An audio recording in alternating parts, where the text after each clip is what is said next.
pembangunan manusia, angka putus sekolah, prihatin Bapak Mama. Tetapi sebagai pemimpin, sebagai wakil rakyat, sebagai politisi yang diserahi tugas dan tanggung jawab, dari mulut seorang pemimpin tidak boleh keluar kata-kata hinaan, tidak boleh keluar kata-kata yang merendahkan, kata-kata yang mencaci. Maka saya kemudian mengganti plesetan negatif itu dengan akronim atau plesetan yang positif, yang sekaligus menjadi visi dan spirit serta orientasi perjuangan saya. Bagi saya NTT itu adalah nelayan, tani, ternak. Inilah sektor vital, inilah sektor paling fundamental, inilah masa depan NTT. Kenapa nelayan? Perikanan kelautan. NTT ini provinsi kepulauan, 2/3-nya ini laut.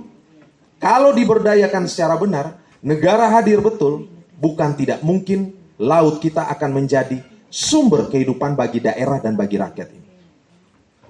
Pertanian dan peternakan, tidak usah saya omong panjang lebar. Bapak Mama lebih mengerti dari saya.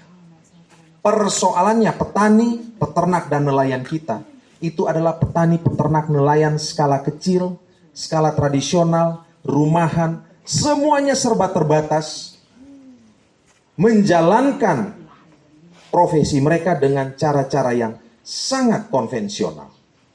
Maka negara harus hadir untuk untuk membantu mereka.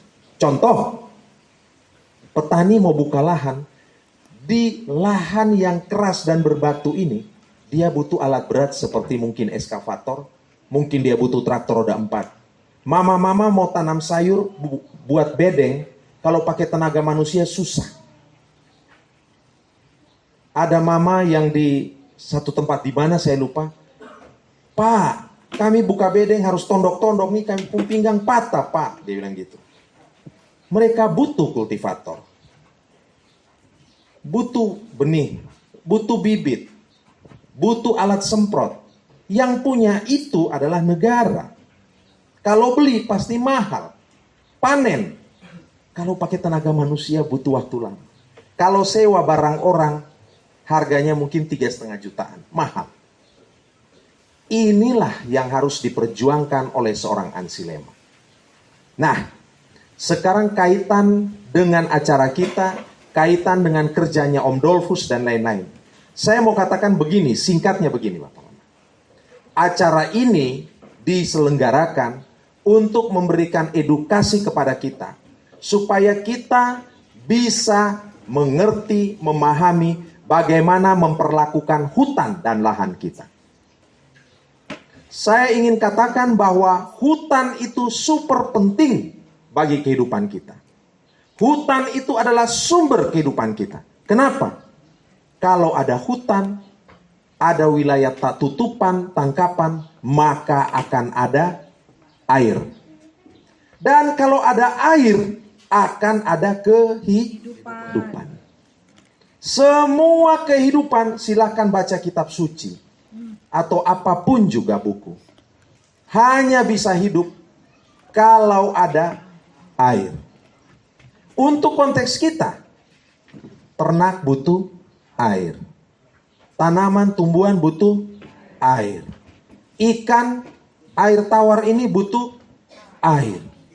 Botong juga mandi butuh air. Kalau sonde mandi. Toh mama, betul ke sonde. Nah, jadi air ini penting. Perlu dikelola secara baik. Perlu air ini harus dalam tanda petik ditanam. Jadi bukan hanya menanam tanaman, tapi kita juga harus bisa menanam air.